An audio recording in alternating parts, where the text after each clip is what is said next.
تو وہی ان کی پھوپھی جو تھی حسن جہاں بیگم ان کی پرورش کرتی ہے۔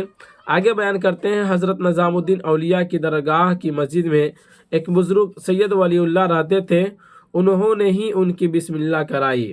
یعنی کہ نظام الدین اولیاء کی درگاہ کی مسجد میں ایک بزرگ سید ولی اللہ صاحب رہتے تھے، اور یہی سید ولی اللہ صاحب کی بسم اللہ کراتے ہیں، کن کا؟ مرزا فرات اللہ بیگ صاحب کے، ٹھیک ہے نا۔ مولوی قمر الدین سے کلام پاک پڑھا، یعنی کہ مولوی قمر الدین صاحب سے انہوں نے قرآن پاک کی تعلیم پائی۔ گورنمنٹ ہائی اسکول کشمیری دروازہ دہلی سے انٹرنس کا امتحان پاس کیا۔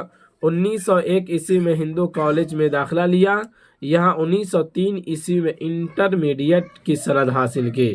یعنی کہ 1903 عیسوی میں یہ ہندو کالج کے اندر یہ 1901 عیسوی میں یہ داخلہ لیے، اور چونکہ انٹرمیڈیٹ جو ہوتا ہے وہ 2 سال کا کورس ہوتا ہے، تو 1903 عیسوی کے اندر یہ انٹرمیڈیٹ کی یہ سند حاصل کر لیتے ہیں۔ اس کے بعد کہتے ہیں سینٹ اسٹیفنز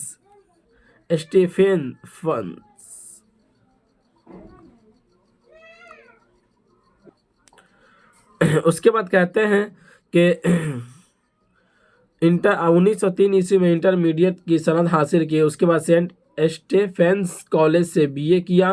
انہوں نے اسی کالج میں MA میں بھی داخلہ لیا، لیکن معاشی حالت کمزور ہونے کے سبب تعلیم مکمل نہیں کر سکے۔ اپنی تعلیمی زندگی کے دوران انہیں کھیلوں سے بہت دلچسپی رہی، کرکٹ، ٹینس، بلیرڈ، چوسر اور شطرنج وغیرہ سبھی کچھ کھیلتے تھے۔ یعنی کہ جتنا ٹینس ہو گیا، بلیرڈ، یہ چوسر، یہ سب کیا ہے؟ یہ کھیلوں کا نام ہے۔ تو ان تمام کھیلوں سے ان کی دلچسپی جو تھی وہ کافی زیادہ رہی ہے، ٹھیک ہے نا۔ اس کے بعد کہتے ہیں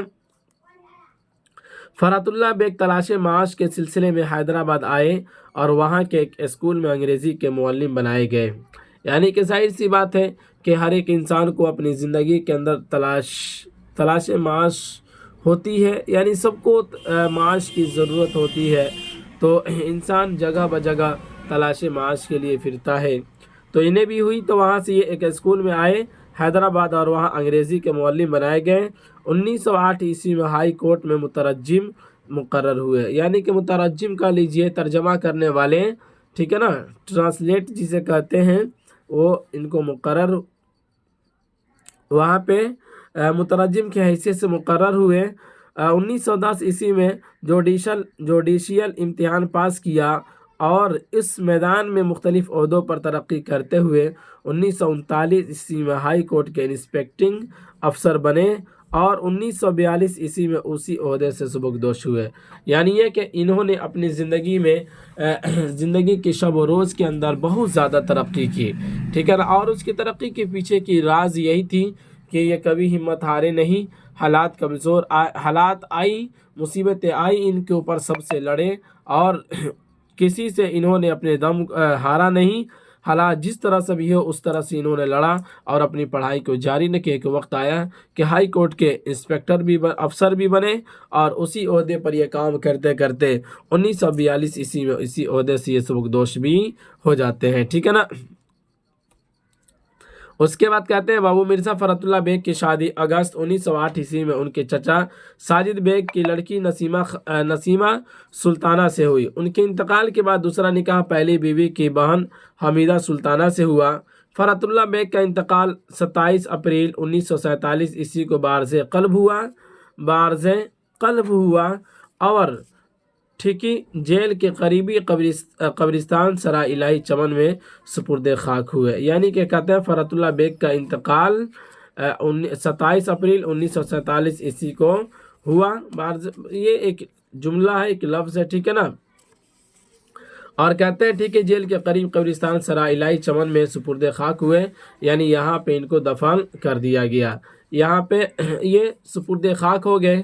اس کے بعد آگے بیان کرتے ہیں مرزا صاحب نے مضامین لکھے، ادبیوں کے حالات قلم بند کیے، شاعری بھی کی، لیکن ان کی شہرت کا اصل دار و مدار ان کے بے مثال خاکے ڈاکٹر نذیر احمد کی کہانی کچھ میری اور کچھ ان کی زبانی پر منحصر ہے۔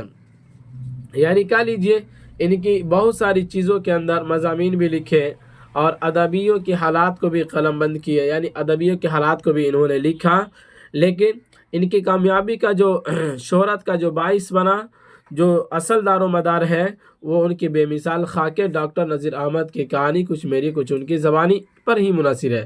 یعنی جب اس کو انہوں نے لکھا تو پھر اسی وجہ سے ان کو خاطر خواہ کامیابی ملی اور ان کی شہرت اور زیادہ لوگوں کے درمیان ہوتی چلی گئی۔ یہ خاکہ پہلی مرتبہ انجمن ترقی اردو ہند کے رسالے اردو کے شمارہ جولائی 1927 عیسوی میں طبع ہوا تھا۔ یہ خاکہ نہ صرف ان کا بلکہ اردو کے بہترین خاکوں میں ایک ہے۔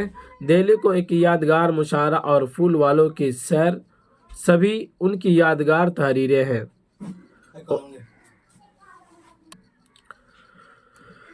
اس کے بعد کہتے ہیں یہ خاکہ نہ صرف ان کا بلکہ اردو کے بہترین خاکوں میں ایک ہے۔ دہلی کو ایک یادگار مشاعرہ اور پھول والوں کی سیر سبھی ان کی یادگار تحریریں ہیں۔ ان کے مضامین فرحت کے نام سے 7 جلدوں میں طبع ہوئے۔ ان کی دیگر کتابوں میں انشا، دیوان یقین، دیوان نظیر، میری داستان اور میری شاعری اہم ہے۔ یعنی کہ یوں بتاتے ہیں کہ ان کے بہت سارے ترقی پسند جو انجمن ترقی اردو ہند کے رسالے جو تھے، تو اردو کے شمارہ میں جولائی 1927 عیسوی میں یہ تو شائع ہوا تھا۔ یہ خاکہ نہ صرف اور بھی بہت سارے اردو کے بہترین خاکوں میں ایک ہے، یعنی اردو کے اندر جتنے بھی خاکے ہیں تو اس کے اندر اس خاکہ کو کیا مانا جاتا ہے؟ ایک بہترین خاکہ مانا جاتا ہے، ٹھیک ہے نا۔ اور دہلی کو یعنی کہ دہلی کا ایک یادگار مشاعرہ، یعنی اس کے اندر دہلی کے اندر ایک مشاعرہ قائم کیا گیا تھا، ایک مشاعرہ ہوا تھا جس میں کہتے ہیں پھول والوں کی سیر سبھی ان کی یادگار تحریریں ہیں۔ یعنی اس کے اندر بہت ساری چیزوں کو یادگار کے طور پہ تحریر کیا گیا۔ ان کے مضامین فرحت کے نام سے 7 جلدوں میں طبع ہوئے۔ ان کی دیگر کتابوں میں انشا، دیوان یقین، یہ ساری کی ساری ان کی کتابوں کا نام ہے، اور دیوان نظیر، میری داستان اور میری شاعری اہم ہے، ٹھیک ہے نا۔ تو یہ رہا آپ کے درمیان مرزا فرحت اللہ بیگ صاحب کی زندگی کے حوالے سے کچھ معلومات۔